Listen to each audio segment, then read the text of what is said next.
Hey, it's Hadar and this is the Accents Way, and today we're going to talk about the 10 pronunciation mistakes Spanish speakers make.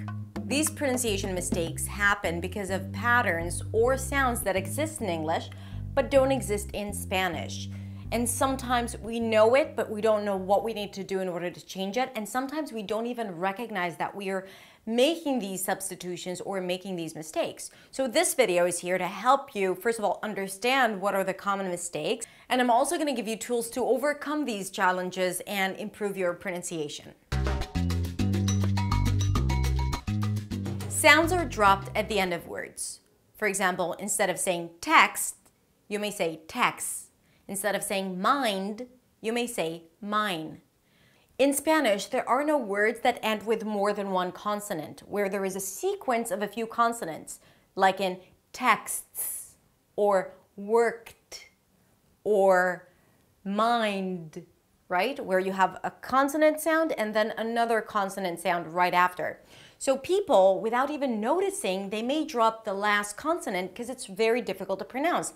If you concentrate, you may pronounce it well, but then when you go into conversation, you may drop those end sounds because that's how it is in Spanish. And we always want to go back to the comfortable place, right? Go back to old habits, the way we pronounce it in our native tongue.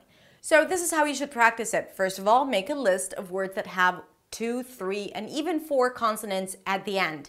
And then practice them slowly, making sure that you're hitting every single sound, even if it sounds exaggerated. Mind, worked, scripts, right? Exaggerate every single sound until you teach your tongue to pronounce all consonants without taking any breaks, without adding vowels in between, and without dropping any sounds. Now, this is a good place to remind you that if you want a list of those top 10 mistakes made by Spanish speakers and also a list of words to practice with, click on the link below and download the practice sheet I prepared for you. M turns to N at the end of words. In Spanish, there is the consonant sound, but it never appears at the end of words. So when it does in English, for example, in the word game, Spanish speakers often turn it into N. So game will sound like gain, because that does happen in Spanish. You do have words that end with n. So it turns to n, and it happens usually automatically without even people noticing it. Some turns to sun. Comb turns to cone. Beam turns to bean. Does that sound familiar?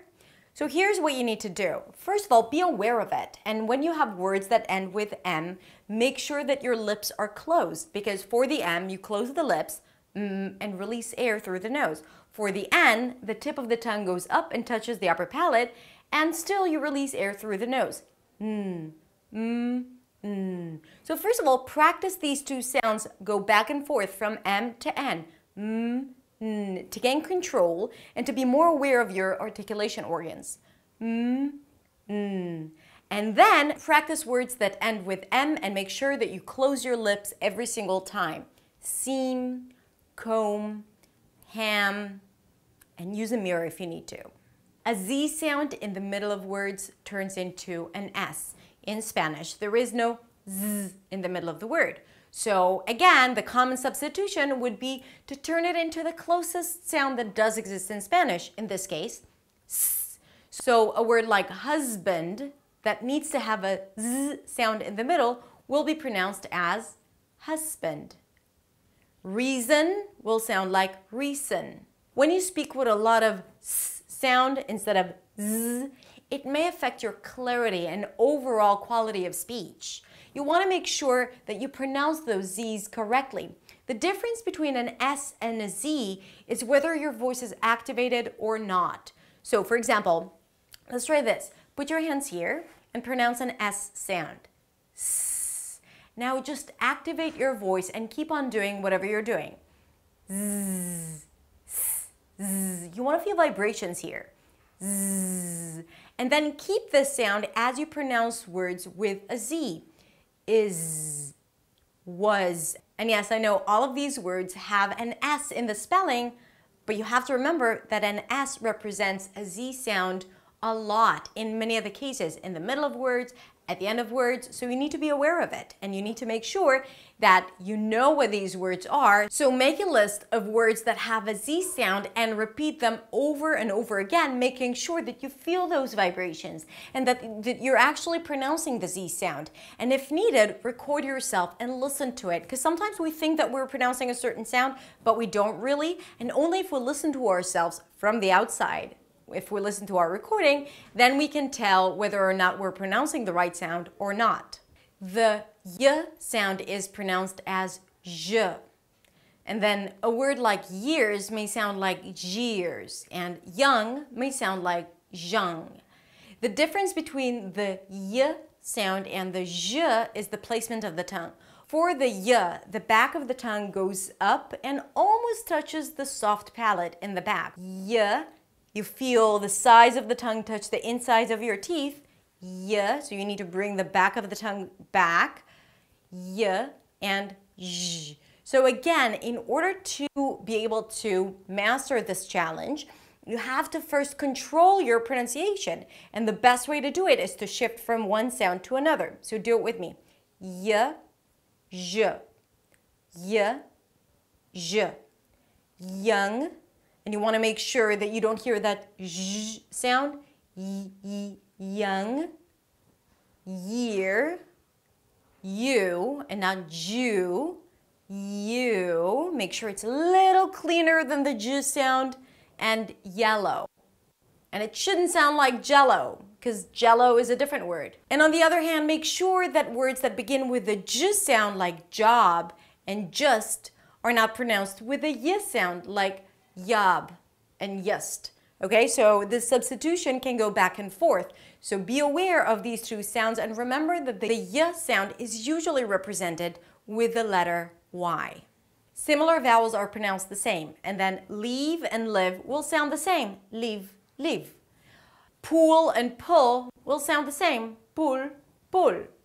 All right, so here we need to understand that these are two different sounds. There is the tense E, as in he, we, see, and the relaxed I, as in sit, kid, list. The tense E is usually spelled with two vowel letters, like E, E, A, I, E, and the relaxed I is usually spelled with the letter I. Not always, but usually. And the relaxed I is somewhere between E and E in Spanish, okay? Kid, list, sit versus he, we, please. And then we have sheep and ship, reach and rich, sheet and shit. Same thing with the pool and pull. The tense U is pool, a little longer in comparison to pull. It's not the same sound. Food should not sound like foot. Even though it's spelled the same, these are two different sounds. Again, food, it's a longer vowel sound in comparison to foot. If you want to practice more the sheep, ship, and the pool, pull, then I'll post a link to those videos in the description below. The V turns into a B. In Spanish, when there is a V in the spelling, it is pronounced as a very soft B sound. V, V. And then when the V appears in English, they pronounce it the same. And then the word very may sound like berry. Now, these are two different words in English. So this substitution makes you sound unclear. When you pronounce a V sound, you want to make sure that the bottom lip touches the top teeth. V. A V is a continuous sound. V. And the top teeth need to touch the bottom lip. V.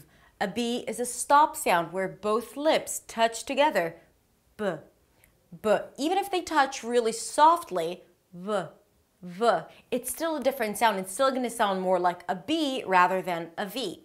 So whenever there is a word that begins with a V or has a V in the middle, you want to make sure that the bottom lip touches the top teeth and the air passes. Very. Video. And to practice it, you have to hold out the sound to make sure that you're able to make it a continuous sound and to recognize that your top teeth touch the bottom lip. Very, video, Valentine, vibrations. because you want to feel vibrations when you're pronouncing the sound. The American R turns into a short Spanish R, r, instead of and then the word boring may sound like boring. Right will sound like right.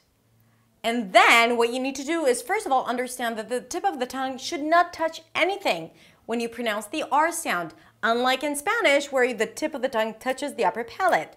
It gives it a high five. R, r, r. Boring. Right? So you don't want that. You want to pull back your tongue and hold it out. Bore. You need to curl your lips and then pull the tongue back. The sides of the tongue touch the insides of the upper teeth. Ring. Right. Ready. And not ready. Ready. A good way to do it is to hold out the sound and to make sure you're pronouncing it correctly. And if you want to practice your R a bit more, then click on the link here and watch my video about how to pronounce the American R. In Spanish, whenever there is an H, it is silent, so you don't pronounce it. So whenever it appears in American English, people tend to create a different sound for the H, which is instead of a sound, more of a sound. So the word ahead may sound like ahead. The word high may sound like high. Instead of you have to remember that for the H sound, everything needs to be open in the back, and it's like you're just whispering. High. Horse. Hello, and not hello. The sound happens when the tongue is high up and the body of the tongue almost touches the soft palate. Doesn't leave a lot of room for the air to pass, and therefore you hear this sound. We don't want that whenever there is an H in English. We want a lot of open space. So first of all, practice the sound alone. It's like when you're warming up your hands when it's really cold. Hi, ahead, hello. And yes, I have a video about the H sound, when you pronounce it, when you shouldn't pronounce it, and I'll post a link to it in the description below.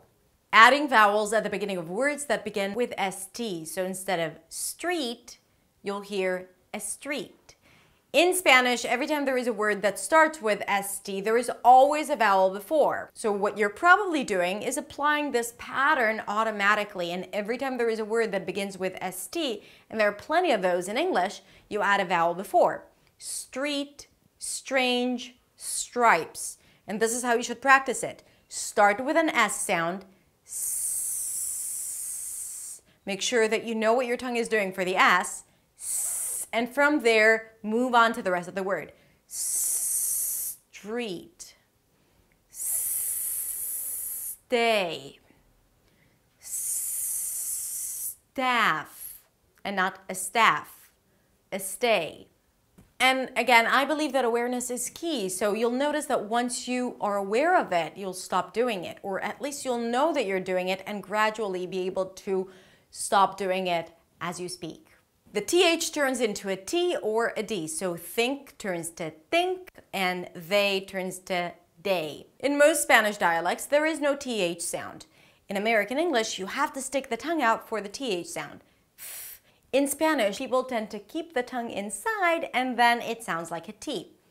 The, think, theory, instead of think and theory. You gotta make sure that the tongue sticks out and air passes between the tongue and teeth.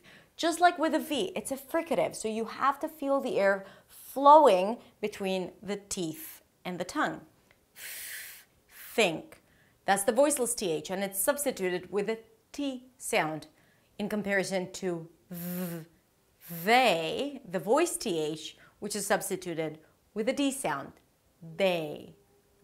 So make sure that the tongue is out and it's soft and you allow the air to pass and you can stretch this sound forever.